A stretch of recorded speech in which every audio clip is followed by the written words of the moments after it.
महाभारत के युद्ध में कौरवों की और 11 अक्षौहिणी सेना और पांडवों की ओर से 7 अक्षौहिणी सेना ने भाग लिया था। यानी इस युद्ध में सभी महारथियों की सेनाओं को मिलाकर करीब 50 लाख से ज्यादा लोगों ने भाग लिया था। लेकिन ये अब सवाल उठता है कि इतनी विशालकाय सेना के लिए युद्ध के दौरान भोजन कौन बनाता था और कैसे ये सब प्रबंध करता रहा होगा। सबसे बड़ा सवाल यह है कि जब हर दिन हजारों लोग मारे जाते थे तो शाम का खाना किस हिसाब किताब से कैसे बनता रहा होगा। सोच कर देखिए कितना मुश्किल प्रिपोजिशन है ये। दर्शकों, आइए जानते हैं आज के इस वीडियो में वो गूढ़ रहस्य कि कैसे पोषण मिलता था महाभारत के सैनिकों को। महाभारत को सही मायने में हम विश्व का प्रथम विश्व युद्ध भी कह सकते हैं, क्योंकि उस समय शायद ही कोई ऐसा राज्य था जिसने इस युद्ध में भाग न लिया। उस काल में आर्यव्रत के समस्त राजा या तो कौरव या पांडवों के पक्ष में खड़े दिख रहे थे। हम सभी जानते हैं कि बलराम और रुक्मणी ये 2 ही व्यक्ति थे जिन्होंने इस युद्ध में भाग नहीं लिया था। किंतु एक और राज्य ऐसा था जो युद्ध क्षेत्र में होते हुए भी युद्ध से अलग था, और वो था दक्षिण का उडुपी। महाभारत में वर्णित कथा के अनुसार जब उडुपी के राजा अपनी सेना सहित कुरुक्षेत्र पहुंचे तो कौरवों और पांडवों दोनों ने उन्हें अपने पक्ष में लेने का प्रयत्न करा। लेकिन उडुपी के राजा बहुत दूरदर्शी थे। उन्होंने श्री कृष्ण से पूछा, हे माधव, दोनों ओर से जिसे देखो युद्ध के लिए लालायित दिखता है, किंतु क्या किसी ने सोचा है कि दोनों ओर से उपस्थित इतनी विशाल सेना के लिए भोजन का प्रबंध कैसे होगा। इस पर श्री कृष्ण ने कहा, महाराज, आपने बिल्कुल सही सोचा है। आपके इस बात से मुझे प्रतीत होता है कि आपके पास इसकी कोई योजना है। अगर ऐसा है तो कृपया बताएं। उसके बाद उडुपी के राजा ने कहा, सत्य तो यह है कि भाइयों के बीच हो रहे इस युद्ध को मैं उचित नहीं मानता।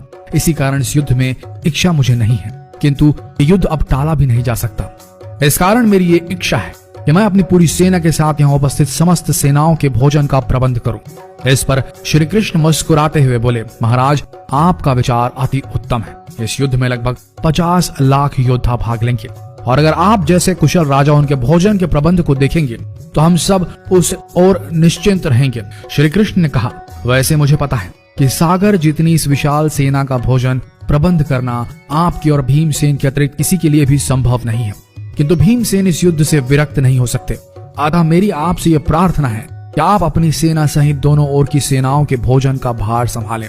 इस प्रकार उडुपी के राजा ने सेना के भोजन का भार संभाला। पहले दिन उन्होंने उपस्थित सभी के लिए भोजन का प्रबंध किया। उनकी कुशलता ऐसी थी कि दिन के अंत तक गिन के एक भी दाना बर्बाद नहीं होता था। जैसे जैसे दिन बीतते गए योद्धाओं की संख्या बहुत ही कम होती गई। दोनों ओर के योद्धा ये देख के आश्चर्यचकित हो जाते थे कि हर दिन के अंत तक उडुपी नरेश केवल उतने ही लोगों के लिए भोजन बनाते थे जितने वास्तव में उपस्थित रहते थे। किसी को समझ नहीं आ रहा था कि उन्हें कैसे पता चल जाता है कि आज कितने योद्धा मृत्यु गति को प्राप्त होंगे, ताकि उस आधार पर भोजन की व्यवस्था की जा सके। इतनी विशाल सेना के भोजन के प्रबंध करना अपने आप में ही एक आश्चर्य था, और उस पर भी इस प्रकार के अन्न का एक भी दाना बर्बाद न हो, यह तो किसी चमत्कार से भी कम नहीं था। अतः 18वें दिन युद्ध समाप्त हुआ और पांडवों के राज्याभिषेक के दिन युधिष्ठिर से रहा नहीं गया, और उन्होंने उडुपी नरेश से पूछ ही लिया, हे महाराज, समस्त देशों के राजा हमारी प्रशंसा कर रहे हैं कि किस प्रकार हमने कम सेना होते हुए भी उस सेना को परास्त कर दिया जिसका नेतृत्व पितामह भीष्म, गुरु द्रोण, ज्येष्ठ भ्राता जैसे महारथी कर रहे थे।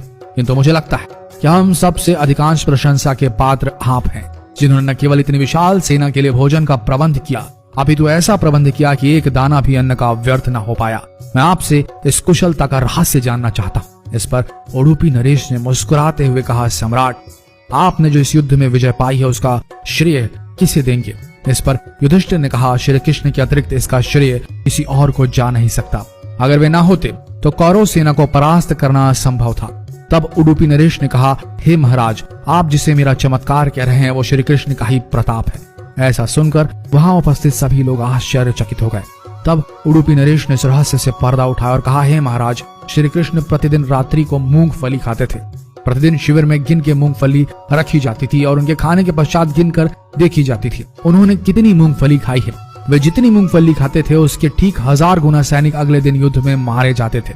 अर्थात वे अगर 50 मूंगफली खाते थे तो समझ आता था कि अगले दिन 50,000 योद्धा युद्ध में मारे जाएंगे। इसी अनुपात में अगले दिन भोजन कम बनाया जाता था। यही कारण था कि कभी भी भोजन व्यर्थ नहीं हुआ। श्री कृष्ण के इस चमत्कार को सुनकर सभी उनके आगे नतमस्तक हो गए। यह कथा महाभारत के सबसे दुर्लभ कथाओं में से एक है। कर्नाटक के उडुपी जिले स्थित कृष्ण मठ में यह कथा हमेशा सुनाई जाती है। ऐसा माना जाता है कि इस मठ की स्थापना उडुपी के सम्राट द्वारा ही करवाई गई थी, जिसे बाद में श्री माधव आचार्य जी ने आगे बढ़ाया। तो दर्शकों, उम्मीद करते हैं कि आज की ये प्रस्तुति पसंद आई होगी आपको और आप समझ गए होंगे कि पोषण वही सही है जिसका एक दाना भी व्यर्थ न जाए। शायद आप इस गूढ़ रहस्य को समझ गए होंगे और अगली बार अपनी थाली में खाना छोड़ने से पहले सोचेंगे जरूर। तो मिलते हैं अगले दिलचस्प वीडियो में, तब तक के लिए बने रहिए इस पेज के साथ और हो सके तो जो भी आपको लगे इस ज्ञान को जितना हो सके इस वीडियो को शेयर करें, ताकि हमारा देश पुरातन भारत जो था उससे जुड़ सके आज का आधुनिक भारत। मिलते हैं अगले दिलचस्प वीडियो में, तब तक के लिए आप सबका धन्यवाद।